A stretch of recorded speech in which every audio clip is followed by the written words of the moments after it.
What is going on, PUBG fans, and welcome to the channel. My name is Powerbang. I'll be hosting the show today. I'm a YouTuber with a couple of hundred chicken dinners in my belly so far. Check out the link in the description for my channel that covers daily PUBG action. That being said, guys, I've got 13 tips today to help you become better PUBG players and start filling up on chicken yourselves. What the heck is chicken, you might ask? Well, that's when you win a game, you get a chicken dinner. That's just how things work. Now let's get straight into tip number 1, and that is to plan your drop zone and get there first. You can determine the plane's direction and path in a number of ways. You can either wait for your player icon to appear on the mini-map. You can see what direction you're looking, and that's where the plane's coming in from. Or you can look at which direction you're facing in the plane as soon as the mini-map is able to be accessed, and you can simply take the opposite of that direction. For example, if you're looking northeast, that means the plane's coming in from the southwest. If you're looking south, that means the plane is coming in from the north. You guys can figure that out quickly. It will help you determine an appropriate path to jump much more quickly. You're going to want to jump to the high-density loot locations to try to get geared up as soon as possible. You can find those by looking for the big city names all over the map, and as you get more familiar with the map and your surroundings, you're going to come up with some favorites that you're going to want to jump to more often than not if the plane's path allows it. Once you've chosen a destination, mark the map by clicking the mini-map. Once you've done so, a marker will appear, and that marker will then show an icon on your compass at the top of the screen, and that's the direction you want to focus your player as you're jumping. Try to take care of your positioning and maneuvering while you're still skydiving and not after the parachute is popped. Once the parachute has deployed, you want to fly directly down to your destination, whether it's a rooftop or a building. While you're on your way there in the parachute, that is a good time to look around with the eyeball tool to make sure that you don't have enemies that are landing near you, next to you, or even on top of you. You've got to figure out if you're going to land first or if they're going to land before you, and that's going to shape how you play the game from that point forward. That leads us into tip number 2. You need to gear up quickly, and you want to make sure that you pick up the very first gun that you come across. Whether it's a pistol, shotgun, or other subpar gun, it does not matter. Having a gun is much better than having fists when you come across your first enemy, especially if it's an unexpected first encounter where maybe you didn't spot all of the people flying in right behind you. Once you guys find better weapons, obviously ditch the pistol or ditch the shotgun that you picked up, pick up the assault rifle instead, but make sure that you're looting up quickly, being super efficient with what you take, and pick up that first gun. Super important. Tip number 3 is along the same looting lines. You want to make sure that you're taking only what you need. Be super efficient.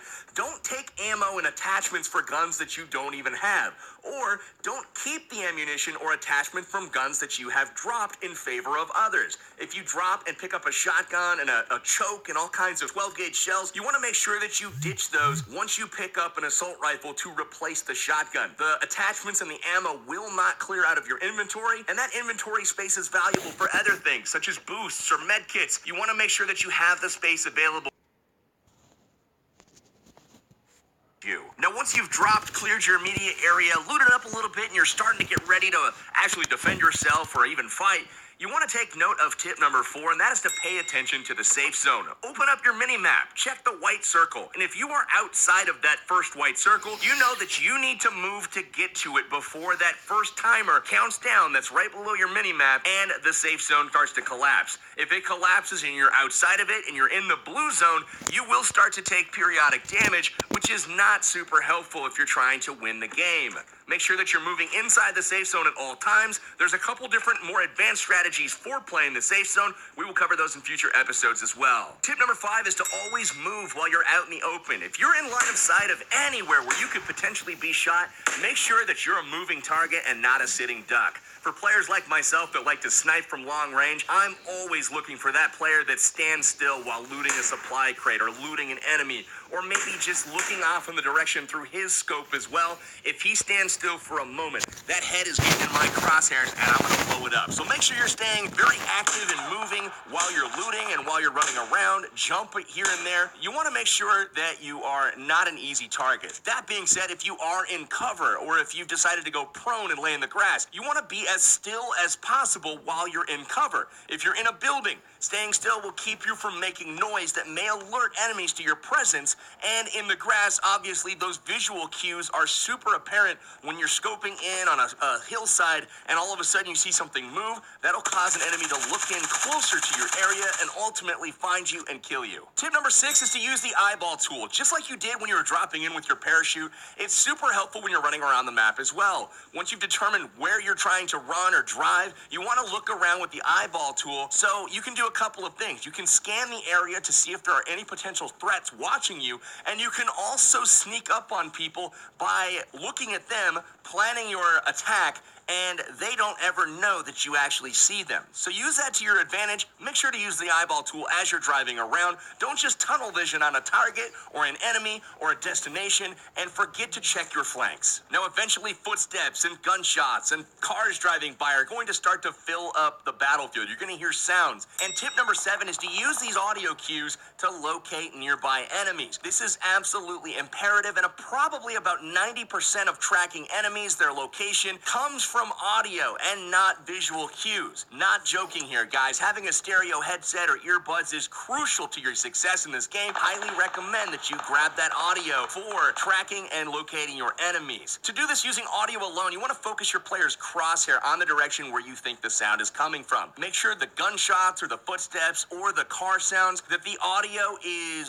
balanced from a volume perspective in your left and your right ears. You want to make sure that it sounds the exact same loudness, and once you've done that, you're going to be looking pretty much right at where the sound originated from. Now, the volume of the shots, of the footsteps, that is going to tell you how close the target is, whether it's super far away or if it's right next to you. Tip number 8 expands upon the same process of tracking and locating your enemies when there are audio cues going off in the game. If you hear gunshots, put your crosshair where you think they're coming from, but immediately put your eyeballs, your visuals, on the mini-map. Look at the mini-map, and there's going to be an orange radar blip that pops up on that mini-map, and that is going to tell you the general direction of where those shots came from. Now, if you can combine your hearing and your seeing so that both of these senses are telling you the same direction, there's a great chance that you're going to find your enemy in that direction. Now, you can also use your mini-map to plan routes. All you have to do is look at it, tap it to open it up, make it big. You can pinch it to zoom in or out, and then once you've done so, you can mark the map just like you did on the flight in to plan your routes, and that'll again put a marker on your compass that you can track and follow at any time, making navigation a breeze. Now, once you've been in a few fights or taken some fall damage or gotten in a sticky situation in the gas and you've lost a little bit of health, tip number 9 is going to come in super handy, and that's to make good use of boosts and keep your player at full hit points. You want to make sure that you're not suffering by going into fights missing any HP at all. That is going to put your opponent at a significant advantage. There are a lot of weapons in the game that are balanced to where 1 or 2 shots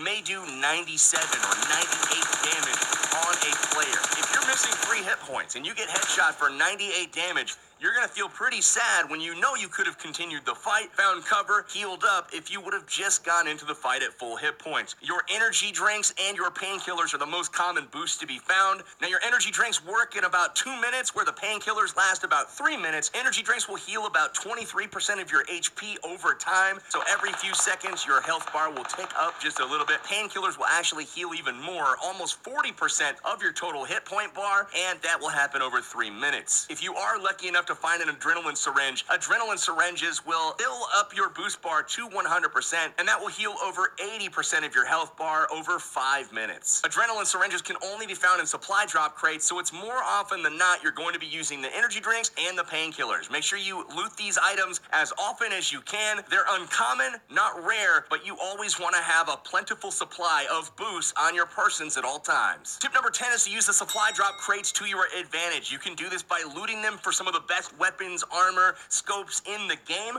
or you can use them as bait. If you're able to get to a crate first, loot it, and get a little bit away from it, you can continue to watch the crate as other players in cars and vehicles and even on foot will surely approach it to see what was in the crate, and you can shoot them dead pretty easily. Or if you come up onto a crate late and it's been down for a while, you know that there's probably people in the area. You can come up on full alert and make sure that you're able to pick these guys off as they're trying to escape that danger zone of around the crate. Tip number 11 is to make use of the prone stance on your own terms. This means that prone is a very valuable way to hide your person and make yourself less visible. This is essentially laying down in the grass, snaking around, hiding, and attacking by surprise. That is something that is very, very effective, but it is not effective if you are not doing it on your own terms. What do I mean by that? Go prone when nobody has seen you approach an area. Don't go prone if you're being shot at. If you decide to lay down after you've already been acquired by somebody that is putting their scope on you, you are dead. They know exactly where you laid down because they're looking right at you. If you are being shot at, instead of going prone, run to the nearest cover, zigzag, jump around, make yourself a difficult target to hit, but going prone while somebody's shooting at you is essentially waving the white flag and surrendering. Unfortunately, in PUBG Mobile, there are no prisoners of war. You're just gonna die. In this game, I was able to obtain a ghillie suit and get to an area undetected, so once I went prone, I was able to sneak attack my enemies without them ever knowing where I was. Tip number 12 is to fight from cover to decrease your exposure to your enemies. People are going to be looking to take you down constantly, and if you're able to fight from behind a tree or inside of a house, yes, you might get shot, you may take some damage, but you can go behind that cover during the fight and heal up. You can even get all the way back to full health before you re-engage. That makes you a very difficult target to take down. On the contrary, if you're standing in the middle of the open, you're stuck either running around as a free target, essentially, or going prone, and as we said in the last tip, you're just gonna get shot and killed. Fight from cover, use houses, use trees, use rocks, use embankments on terrain, use all of these things to your advantage. Don't fight from the open. Tip number 13 and our last tip for today's video is to engage in battle on your terms when victory is likely, if not assured. You wanna make sure that when you're fighting your opponents that you have their head or their chest in your sights and you've got a real good feeling about picking up a kill. You don't want to give away your position by firing before you're ready to get that kill, letting them know where you are, allowing them the ability to reposition, to get cover themselves, to heal up so they can re-engage you. Make sure that you fire when you see them, and don't be pressured into entering a fight, especially if you think the enemy's fishing for your location and they don't exactly know where you are. So as you're going to see at the end of this game, my opponent, I know exactly where he is because I saw him earlier, and he thinks he knows where I am based off of sound, but unfortunately I'm wearing a ghillie suit. He is wrong, he never sees me, and I'm not baited into the fight. When he finally shows himself from around the tree, I'm ready for him. Pop him right in the chest, get him in the head, and boom, winner, winner, chicken dinner. That is how it's done, ladies and gentlemen. We'll add that notch onto our belt, another chicken dinner. We're full around here, baby. If you guys are liking the tips, if you're liking the trips, make sure you subscribe to the PUBG Mobile channel. We're gonna be